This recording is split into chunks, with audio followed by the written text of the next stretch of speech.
Okay, boss. We are recording. I think if people have been in the CrossFit scene, they should know who you are. But if people don't know who you are, um, you can introduce yourself like you're on CNN, I guess. I don't watch any TV, but yeah, my name's Jason Ackerman. I've been around CrossFit since 2007 and have owned a few affiliates, been a part of the seminar staff, work at the games, and most importantly for me right now, with my partner, we own a company called Best Hour of Their Day, where we help CrossFit affiliates and also CrossFit coaches. The best hour of the day stuff is absolutely phenomenal, by the way. Thanks, I appreciate that. It's one of those things where two, almost 3 years ago now. So my partner's name is Jason Fernandez. He's also a part of seminar staff and Mhm. longtime affiliate owner, great box in Virginia Beach, and former, we like to joke, former games athlete. He wasn't. He was a regional athlete, but we have a fantastic relationship. And a couple of years ago, we were just like, hey, we really like coaching. We like helping people. We like helping affiliates. Let's record a podcast. And we did. I was in my closet at the time, like literally, not figuratively, right? Literally, I'm married, right, to a woman. I was in my closet, and I was like, "Yeah, let's hit record." And we started talking, and then, it's one of those things that just slowly built up over time. And we were like, "Cool, this is great that we have a podcast. What are we doing with it?" And then, we put coaches development together. We put a full affiliate course together, and man, it's just so much fun. Like nothing beats loving what you do for a living. That's what I try 100%. to preach to everybody. Luckily for me, it's fitness, but whatever that is for you, I just hope if you're listening to this, you wake up every day and enjoy it because, man, if you have to go to a job that you don't like for 8 hours, a half of your wake life, there's better ways to earn a living. 100%. And the people, especially if you're in the service industry, right? People in front of you can tell whether you love it or whether it's a paycheck. Like as soon as they walk in, they're like, "Oh, okay, this person's here for the pennies." Or they walk in, they're like, "Oh my God, what is this person on? Like they've had way too much caffeine." Yeah, we have a dog sitter. She's like an 18-year-old girl. She's a waitress at the restaurant down the road, and she was over yesterday. And we were talking about that. We were saying how the service industry, be it restaurant or serving, is no different than coaching, right? You have to enjoy being around people. You have to like people. You have to want people to be happy. Whether it's through the food they order or through the workouts they are given. And yeah, speaking of coffee, you mentioned it. I'm drinking my coffee. So a new rule that I've started recently is I try. You should. I'm telling you, this is great. So I'm all about like optimizing myself, right? Like I try to optimize myself as best I can. Nutrition, health, fitness, all that obviously, but little things. I listen to a lot of other podcasts and people that are smarter than me. And two things that I started incorporating that have made a big difference. One, of course, get a good night's sleep, which is a little hard. We have a 6-month-old, not ideal right now, but decent. And so the two main things are A, get outside and go for a walk as quickly, when you wake up, assuming the sun's out. And I know you're in New Zealand, right? So England, Yeah, it's like cold and rainy all the time. So it's a little more challenging there, but I think you yeah. can handle that in New Zealand. I just took Rocky, my French bulldog, who's passed out now over here, for a walk. But the bigger picture is delaying how quickly you drink your caffeine. So for and I think this goes to a lot of, I ramble, Alex, by the way. I like to ramble. So You go listeners for be it. prepared. But, you know, I think a lot of us tell ourselves stories, right? Like, this is me. Like, this is who I am. And Yep. whether it's entrepreneurship, it's the same thing, right? We coach people and it becomes, no, no, no, I can't leave my job because of X, or I can't do this because of this reason. And I like to remind them, like, I'm no better. In fact, I'm probably worse at most things in life than you are, right? Like, not incredibly smart, 5'3", I'm 140 pounds. Like, I have no advantages. Um, I've just never relied on like, hey, I'm going to either let other people help me do this. It was always like, I'm responsible and I need to take charge.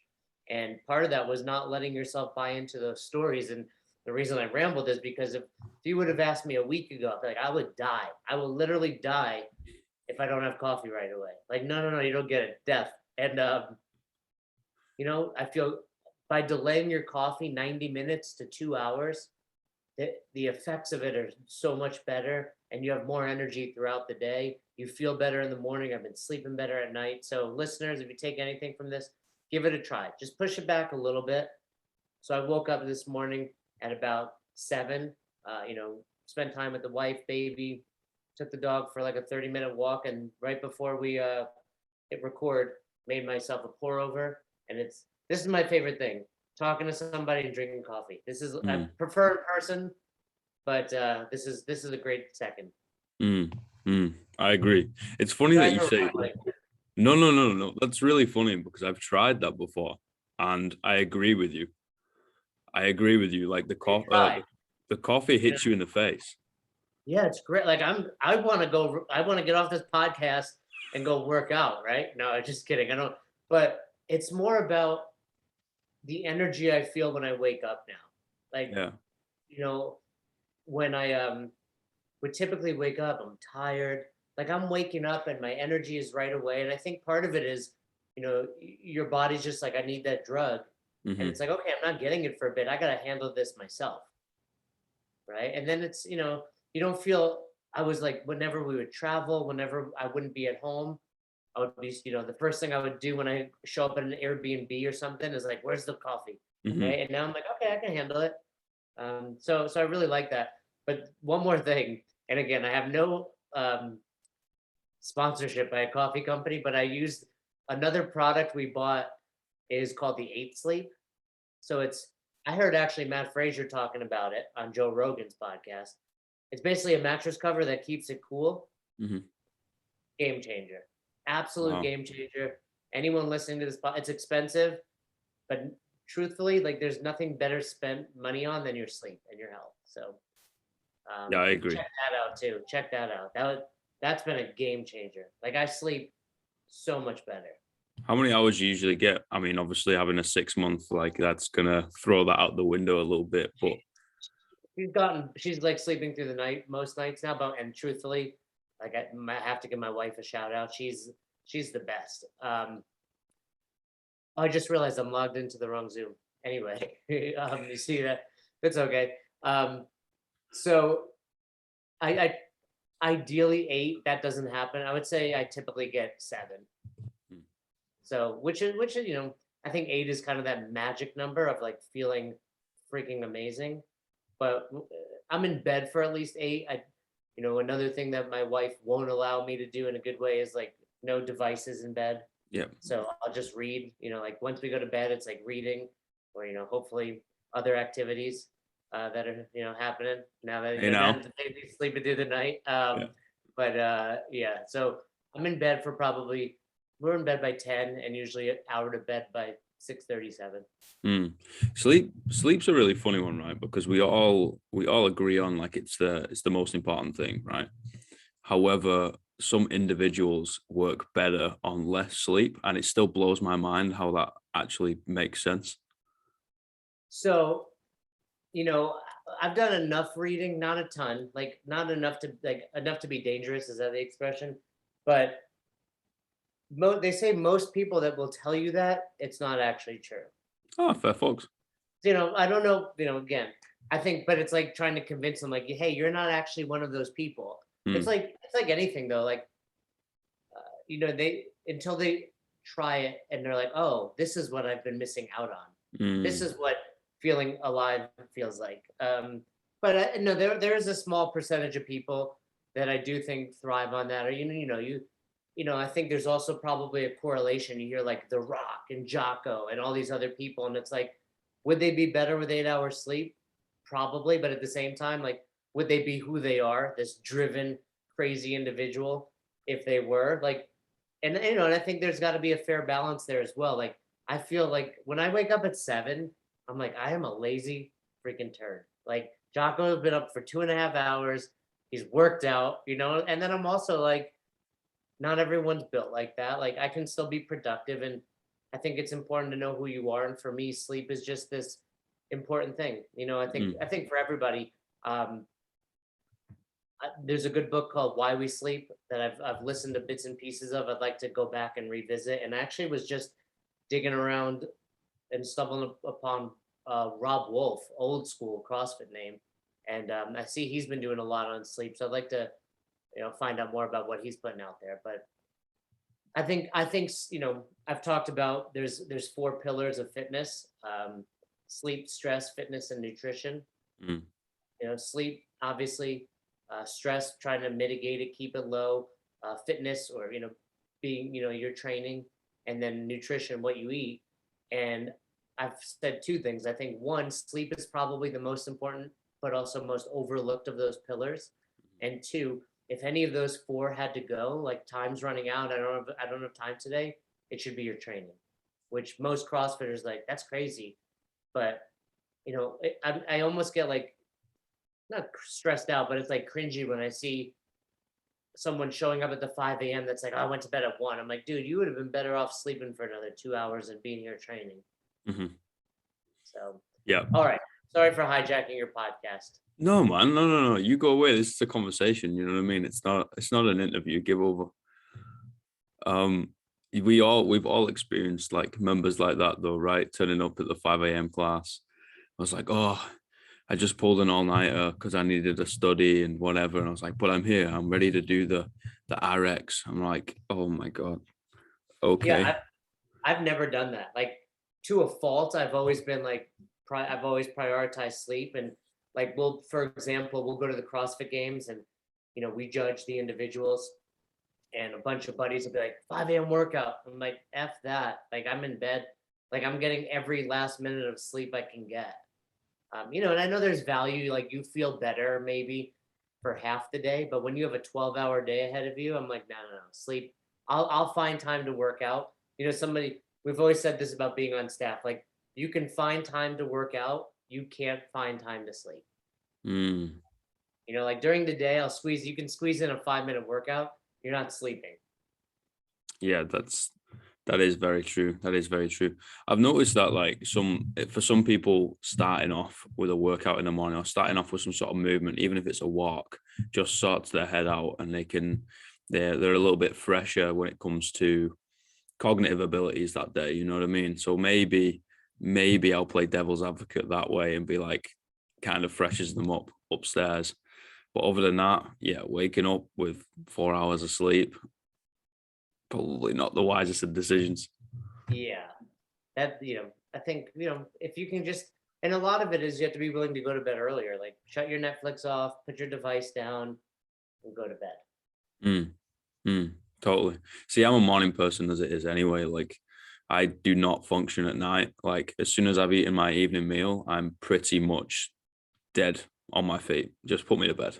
And I think that's good to know that. So I would say for you, Alex, try that. Like, get up, try getting, the idea of that walk is not just movement, but you're getting like, don't wear sunglasses, get sunlight in your eyes, Mm-hmm. and then delay your coffee like an hour to an hour and a half, and see if you feel even, because I think if you're already a morning person, that's going to be like your morning on performance enhancers on steroids.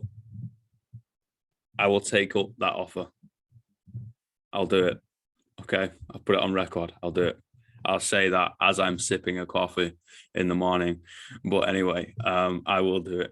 Yeah, 100%. So you say 2007, right, is when you got into the CrossFit scene? Yes. Wow. What made you get into it? So I practiced jiu-jitsu. Wow. So I grew up wrestling, and graduated high school, college, and then you finish college, and you have nothing after wrestling. It's like, oh, okay, I need to do something. I need to compete, and I found jiu-jitsu, and I've been doing that a few years. And my good buddy at the time, who became one of the professors, black belt, his name's Chad, shows up. I remember to this day super vividly. Shows up, Muscle and Fitness magazine. It's got like an orange cover, and Chuck Liddell. I don't know if you guys know who Chuck Liddell is, but back in the day, he was the man. Mohawk, UFC, Mm-hmm. light heavyweight champ.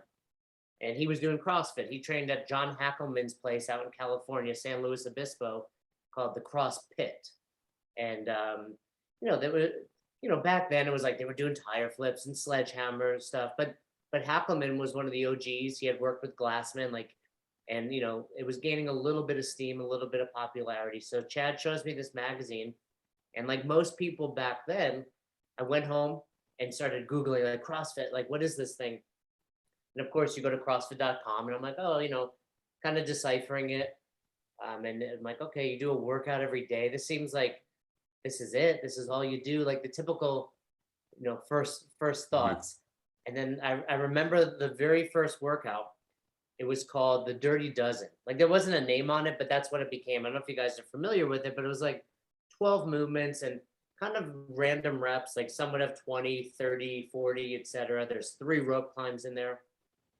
Back then they would put these fire breathers doing the workout on the website. So like this little guy, Chris Spieler, and I'm like, he's my size, and he did this workout in 14 minutes. I'll give it a try. I should be about 14 minutes.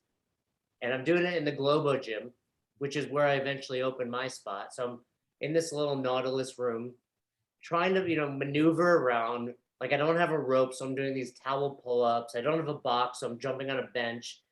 And I'm like 45 minutes later, like laying on my back, and like this thing is awesome. And then I just kept doing it myself. And then slowly I had a really big personal training business at the time, but I was kind of getting burned out on it. And that's where CrossFit kind of saved me, where I was really burned out on training. This is, like I said, 2007. I graduated college in 2000. So for 7 years, I was just burning it up with clients all day. Like, what time? 5 a.m. Cool. What time? 9 p.m. Cool. Because, Mhm. I'm a young guy. y- all my friends are making 6 figures at the time in the financial industry in Manhattan, and here I am living in downtown Albany, New York, in a little basement apartment. So I'm just trying to make money, but it was burning me out. Over the course of those 7 years, I got my master's degree.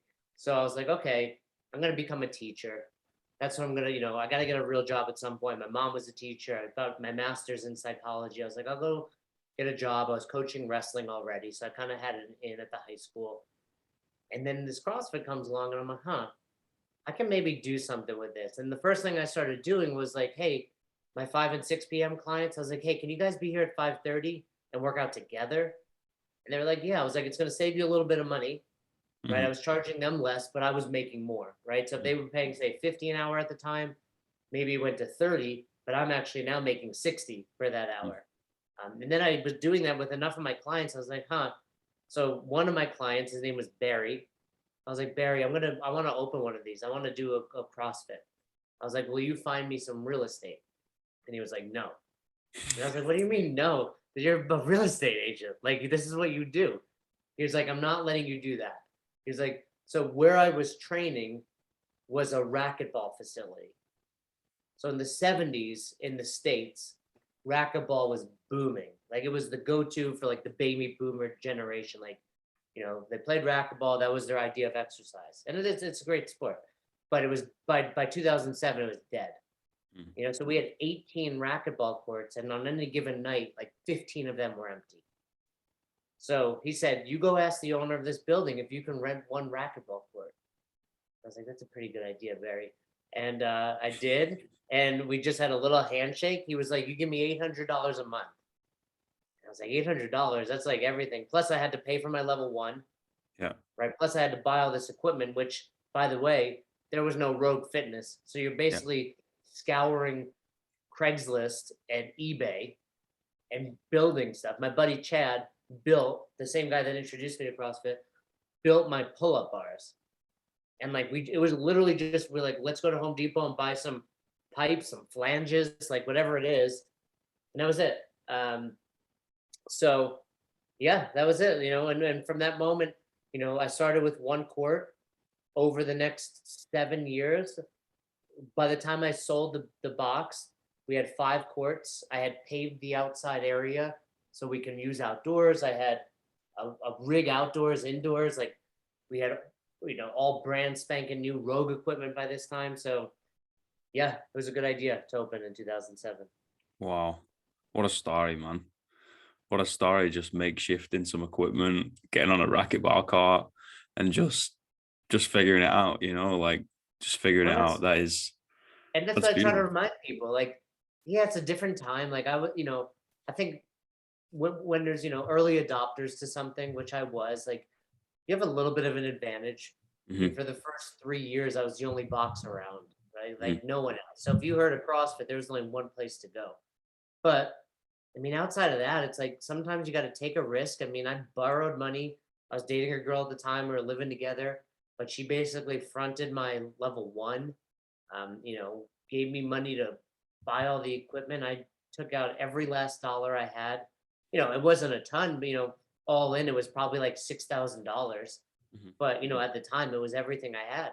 And you know, very shortly, I was like, huh, this is going to be, I didn't think it would ever be what it became that successful. But I was like, okay, this is going to, make me more money than I was making, but allow me to have more fun than I was having. I was like, I'm in. Sign me up for that.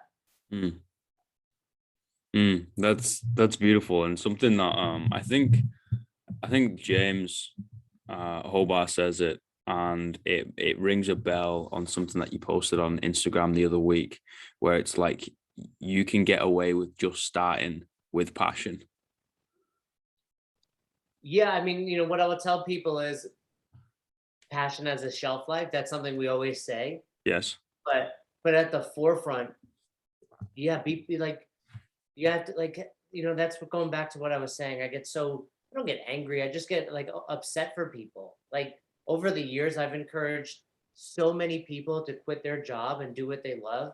And I can't say with certainty, but I would say like all of them have been successful. My favorite story, so, you know, the gym's going well and I'm getting more, like, at first you're just like, I have no time to do anything but own this gym. Yep.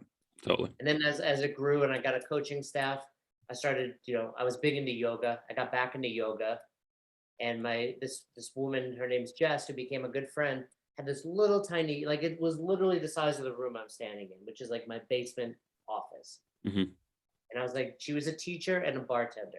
And I said, Jess, if you want this business to be successful, you have to quit those jobs. Like, you have to go all in on this. And she would go back and forth. Like 2 months later, she's like, I'm going to do it. Like, I'm listening to you.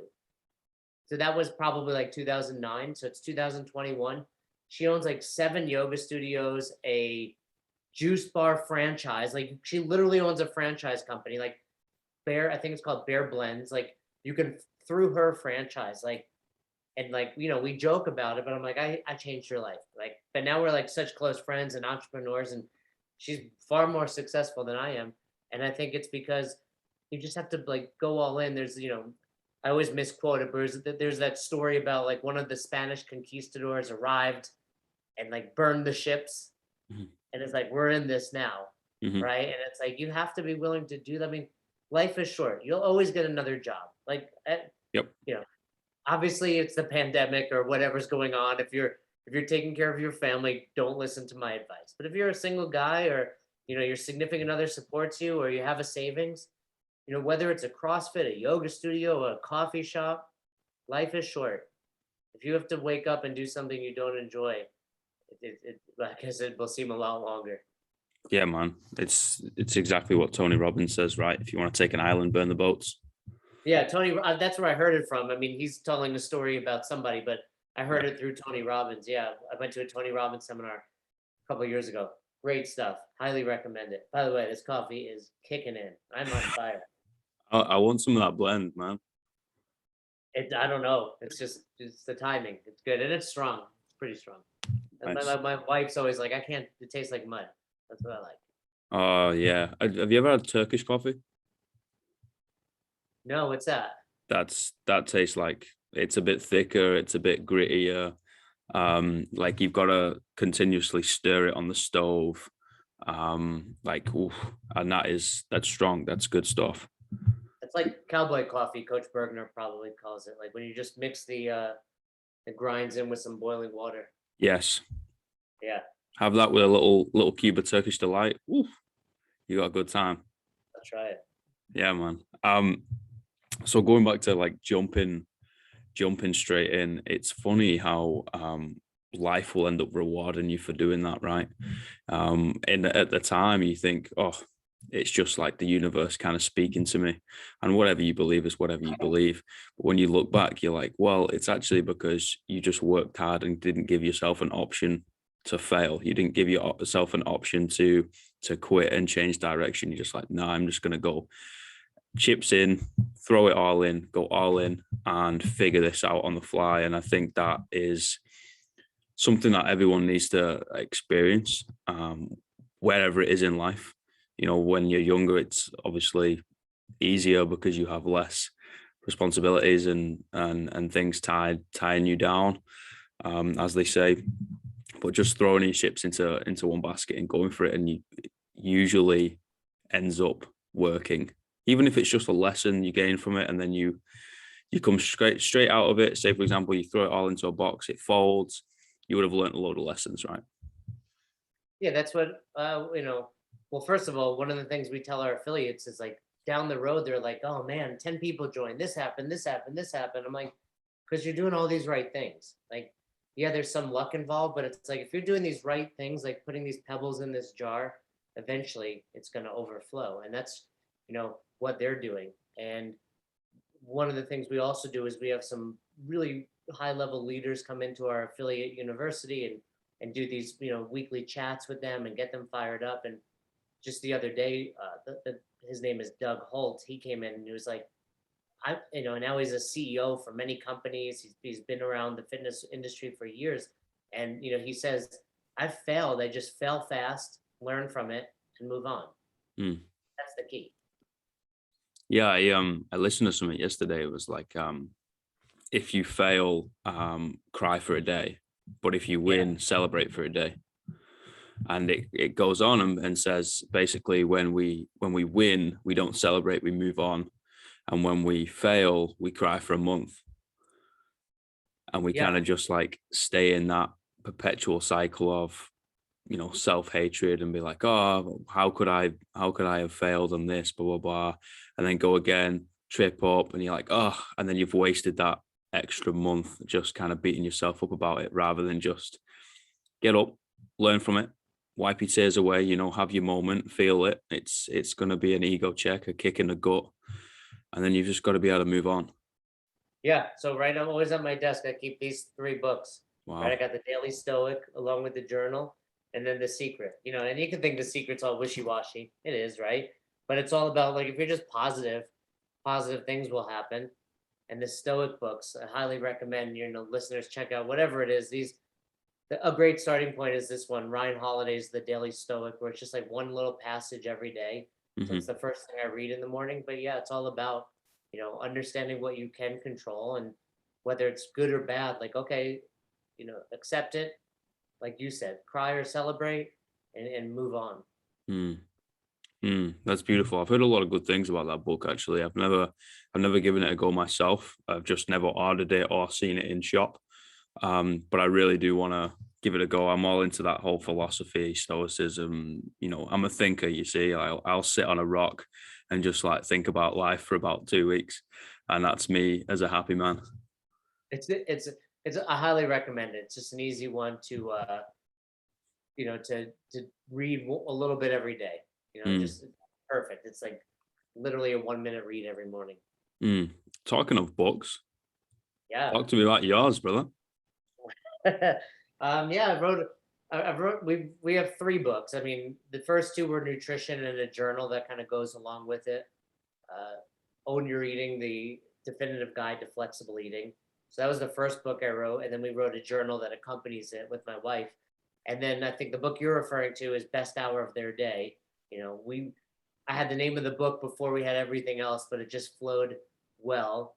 And that's, really a story about my box ownership. A lot of what we're talking about is in there, but it's 30 lessons that I've learned being involved in the CrossFit space, most as an affiliate owner, but in addition to that, on seminar staff, coaching others, my own ups and downs of being an affiliate owner and a coach. And yeah, it was just, I found that for me, the way I like to be creative, and you probably see it a little bit in my Instagram now, like that's kind of my creative outlet, just kind of like writing, free flow. It probably like it comes off like I'm talking because it's just literally what's coming out of my mouth. Um, and I started doing that, 5 years ago, and I was like, huh, each one of these is kind of like a lesson and maybe a chapter. And if I expand it a little bit more, and again, it was one of those things where I was like, I'm just gonna start and see what happens. Worst case is I have this Google Doc that no one ever sees. Best case, I have a book that people read. Yeah, I can't wait to get hold of it. As Well, I part was, of a it's hard to get copies all over. I mean, everything's available on Amazon, but I know they don't ship everywhere. I will send you. Remind me after we get off this, so I can send you a copy. oh, thank you, bro. Ebook. I can't Yeah, it send you a gets brought up. hard copy, but I can get you the ebook. Thank you, man. Yeah, it comes up in the study group, UK and Ireland study group back home. Does it Hosted really? by, yeah, we talk about it quite a lot. Like that's so cool. That's one of those things where you open a CrossFit in 2007, you have no idea. I mean, I have a coaches development group with 100 coaches around the world, and I think sometimes you kind of have to pinch yourself. Like these people, like they'll ask me a question. I'm like, why are you asking me? Like, who am I to answer this question? Yeah. And then you realize I've got a ton of time and experience in this world. So yeah, it makes sense. I think I give really bad answers because people always want like, no, no, no, give me black and white. I'm like, oh, there is no black and white. There's a lot Yep. of gray in CrossFit, and they Mhm. don't really want that. But I think my goal is always to just challenge people to think about the question or what they're doing in a different way. And I think people like that, man. Even if they do want the black and white, they want to get a little bit of an insight into what's going on between your ears and figure out your thought process and hear the words that you choose to communicate with, and then that allows them to go a little bit deeper and then and think about how they're running their place or coaching themselves or even just doing their PT business. You know what I mean? It's conversation's a beautiful thing. Yeah, I mean, A, you're absolutely correct, and B, yeah, there's no, in entrepreneurship, in business, I mean, in life, there's rarely like yes, no, right, wrong, right? I mean, Yep. there's a lot of gray, like what works best? Well, try this, try that. So, you know, at the end of the day, I always encourage the people I'm coaching or working with or talking to think about it from that perspective, a best hour of their day. Oh, Mhm. someone's not going deep enough and I'm so mad. Are they having fun? Are they happy to be there? Can you try to get them to go a little bit deeper, but keep it friendly? Cool. Oh, someone's shaving reps. Is that impacting your workout? Like really always thinking about it from the idea of it's not about you, it's about them. Yep. That is one of the best pieces of advice, in my opinion, you can give to an aspiring coach or just a young coach. Is like, it's not about you, it's about them. However, you've got to take that, with a pinch of salt, because you can't just run yourself into the ground in the whole process of like, yeah, it's about them, it's about them. I'm like, yes, dude, but you need to like, sleep and look after yourself and look after your family around you. And then it's about them. Yeah, and there's a couple of chapters in the book devoted to that where periods of time where I took terrible care of myself and realized not only do I feel crappy, but I'm not doing a great job with my members now because of Yeah. the fact that I'm not filling my cup. And I tell people, everything we talked about earlier, like these different optimizations of everything is great, but ultimately, you have to kind of have this anchor that guides you. And for me, it's always like training and nutrition, right? If I work out every day or 5 days a week and I eat right, I can handle most everything else. Yep. And I think that's a mistake box owners make. Like they get busy and they're like, all right, I'll skip my workout. And I'm so busy, I'll grab a McDonald's or Chipotle or whatever. And it's like, no, no, no. Put your workout in your schedule. Ideally, Mhm. go to a class. So that's time with your members. Plan your food out. Eat right. Take care of yourself. Or it's the same thing they say on planes, right? Put your oxygen mask on first. It's exactly right. And that's a really important thing is go do a fucking class. Go jump into a class with your people. You know what I mean? Like, you're gonna be ticking two boxes there, killing two birds, because you're giving back to your community. You're being that face, you're being around, and you're also gonna get a sweat on. Plus, it's always better to work out with people, right? We always prefer that. Yeah, and your members appreciate it. They want to Mm. like, oh, they feel special. They're working out with the owner, they're working out with the coach. You show them, hey, I do the same stuff we ask you to do. Hmm. It's great. It's important. Yeah, it's really funny you bring up looking after yourself, right? Because it touches on something that you wrote down on that little whiteboard on a it's This like is a little notepad, right? Like a little digital this is notepad. my That's the iPad. one. Yeah. There it is. So what happened was I've got sticky notes, Yeah. right? But they're down in my office, and I was using them. And A, I felt bad. I was like, I'm wasting paper. And then B, what truly was the catalyst behind the iPad was I was watching the baby, and I didn't have the sticky notes by me, but I had my iPad. And I was like, oh, I can use this in my finger. And I did that. And I was like, so then I have like a stylus or a pencil for the iPad. So that's what I use now. But the cool thing is I can do it anywhere. Mm. It And it's looks also pretty. the thing. I work on my penmanship, but people are always like, you wear the same shirt. And it's because I'll do I'll batch like a bunch. Yeah. And they're like, somebody reached out and he was like, wait, is that the same picture? And you're just stamping on the iPad, like editing it? And I was like, no, I just stand still and I swipe to the next one and just hit the camera. I put no effort into the picture itself, like no filter, nothing, just boom, boom, boom. Try to get them done as fast as I can. It's the writing, the thought of the statement, and then the writing that follows up that I put thought into.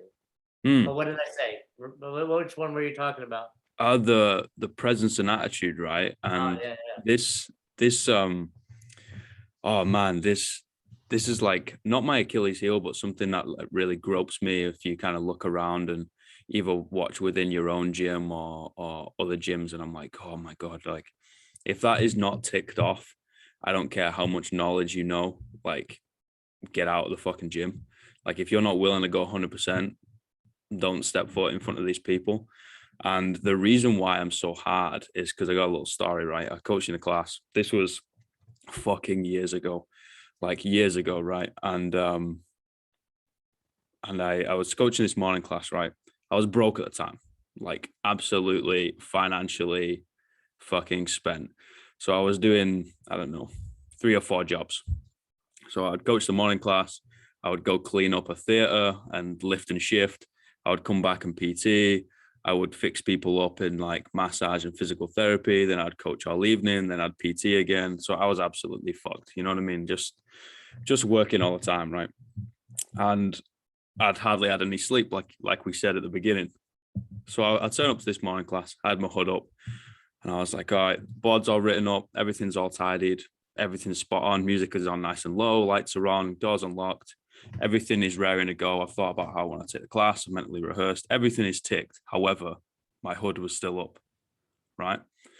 And I remember a member came to me maybe 4 weeks after that class. So it was a good while. And she turned around to me and was like, Alex, you okay? I was like, yeah. Why? It's like, well, just didn't really seem like you wanted to be there the other morning. I was like, why? It's like, because you had your hood up. And that absolutely kicked me in the gut. And I'll think about it on a weekly basis, right? Literally on a weekly basis. Cause I'm like, no one is ever gonna think that again in anything I do. And it's funny because I managed to do everything else, but I was so tired. I was like, I just left the hood up. And it must have been half up, you know what I mean? Like this. yeah. But she picked up on it and I was like, wow, those little things they pick up on. Yeah, I mean, it's like anything. All these little things that you're doing really do matter, and that's where whether you're eating or drinking or whatever you're doing on the floor, and it's challenging because you are in the service industry as a coach, and all like you said, it could be the difference between your hood could be the difference between somebody leaving having had a fantastic day and a terrible day. Yeah.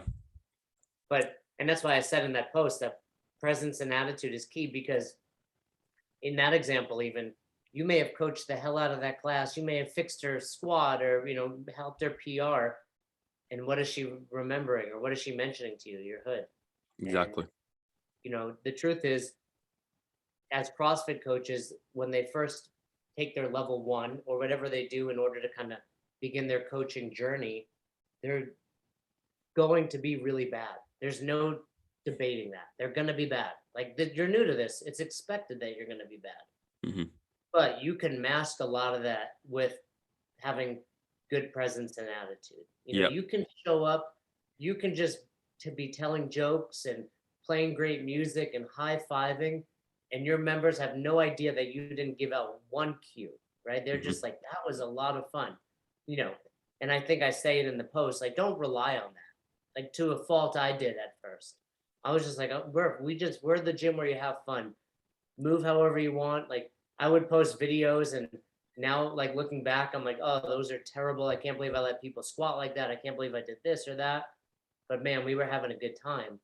And then you realize, like anything, I always tell people, you know, do you play Trivial Pursuit? Yeah, man, great game. I'm gonna sometimes when I say something,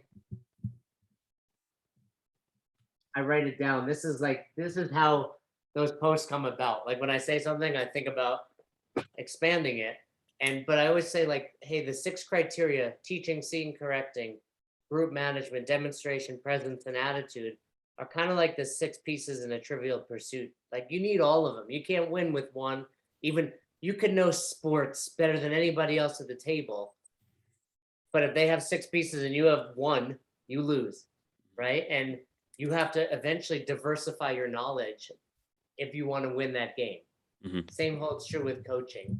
There's 6 criteria, and one is not technically more important than the other, right? A lot of what I post is kind of like absolute and trying to draw attention. You need to be doing all of them to be a great coach. You know, you can mask your weakness, right? Like, I'm sure in England and New Zealand, you have like trivia nights. Like, you could be the guy that, like, man, if you ask me a question about The Office, I got you. But history, I'm out, right? Mm. So, like, cool, you're an asset to the team, but until you know The Office and history, you're not as valuable as the guy that does. Mm-hmm. And it's the same principle with coaching. Be working on all of those criteria. You know, take advantage of your expertise of where you shine, but don't rely on it either. Mm-hmm. Are you an Office fan? No, I've never watched it. Well, okay, there's so much homework. You're gonna have to do so much. You got to read my book. You got to not drink coffee, and you have to watch 9 seasons of The Office. Oh dear. We're not watching the English version. We're watching the American one. The English one is great though too, and it's only 2 seasons. So start there. You might enjoy that. It took me a while to get into it. Like I was telling you, my wife is English, but like translating the English accent at times is a challenge, right? And they're like using so much like terms and that you don't use here. Like that's where I got cringy from. I never said cringy till my wife started saying it, or other things. So, you know, but when I went back and watched it, it's great. Like I highly, when you're zoning out after dinner tonight, throw on the English version of The Office with Ricky Gervais. It's on, I'm sure you can find it online, and you know, and you'll have a good time. I've heard a lot Great. of good I'm stuff. sure your listeners love The Office. I'm positive. I'm sure I'm literally the only person in the planet that's not seen The Office, either one of them, and both of them. I've not seen either. But I mean, the British humor is always, you know, we're known for it, right? Like we tread the line most of the time. That's what I love about it. I love inappropriate humor. Yeah. It's really funny. Like I've lived in a few places now, and like even just moving around the UK, right? Because I'm from like the Northwest, and our humor is a bit messed up, right? So if you've got the line, we are so far past the line, you can no longer see it, and we just think it's funny.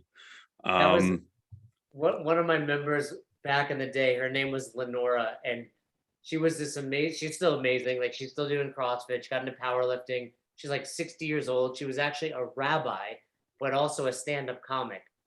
Fuck. And we used to joke. We used to joke about it at the box because we were like, I think it's the culture you create, right? Like, and I created just like an Animal House fraternity environment, and people would be like, "What? You know, you're over the line." And Lenora would always joke, "What line? Like, where's the line? We don't have one anymore." And that's what it's all about, right? It's the best way to build family though, right? In my opinion, like, and it ties back into having the best hour of that day. Just make them laugh, make them smile. But you Yeah, need and to you have to like, find that balance, right? Like I yeah, know you get to know your members. Like I know that dude over there, I can make a balls joke and he will laugh his head off. And I know that woman over there, I need to be a little more appropriate around. I'll tell you this, like I've learned over the years, you can't judge a book by its cover. Like I said, the woman I was talking about was literally a rabbi. And she was the least appropriate person at the gym. And most people that go to CrossFit, they're there just to let out some steam and yeah, have a good time. Like everyone loves a good snatch joke. Everyone loves a good grab your balls when you're doing medicine ball cleans, right? Like you can't go wrong with a dirty joke. And if you can, you know, maybe that's not the best fit. You have to be able to say like, hey, this is how we are here. Like you have to. This is who we are. We're having a mm, good time. If you don't like it, we'll try to tame our sense of humor around you. But at the same time, maybe not the best spot for you to be. yeah. It's also, it poses like a difficult thing to get around, especially when you're managing like the aura of the class, right?